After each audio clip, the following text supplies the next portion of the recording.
இன்னைக்கு நான் சமைக்கிறேன், மஷ்ரூம் குழம்பு வைக்கிறேன். அப்பாடா, இன்னைக்கு நமக்கு வேலை மிச்சம். சரி, இந்த குக்கர் எடுக்காத, புதுசு இது, பழசு எடுத்துக்க. என்ன ஏன் இவ்வளவு ஊத்துற? சீக்கிரம் நாங்க போய் சேரணுமா? சின்ன வெங்காயத்தை இன்னும் பொடிசான இருக்கணும், அப்படியே முடிச்சா போட்டா எப்படி வேகும்? அதுக்குள்ள ஏன்டி மிளகா பொடியை போடுற? இது கடை மிளகா பொடி, வீட்டு மிளகா பொடி எடுத்து போடு.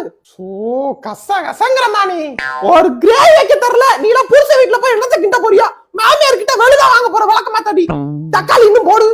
இவ்வளவு போதுமா? உனக்கு தெரியாது சும்மாரே. Are you questioning my 25 years of experience in cooking? என்னடி ஏதோ காஞ்ச கீரையை போடுற? இது கஸ்தூரி மேத்திமா. கஸ்தூரி நாடகம் தான் தெரியும் நமக்கு. என்னத்தையா யூடியூப்ல பாத்துக்கிட்டு டான்ஸ் சொல்றான் நம்மள்ட்டே. ஏய் இந்தாடி, இதெல்லாம் போடாமே குக்கிங்ல நாங்கெல்லாம் குயின். குழம்பு ரெடி ஆயிடுச்சு. குழம்பு நம்ம கைடன்ஸ் தான். மா குழம்பு ரொம்ப சுமாரா இருக்குமா. நாளா இது பண்ணல, சின்ன ராட்சசி தான் வச்சா, எனக்கு ஒண்ணும் தெரியாது. Hello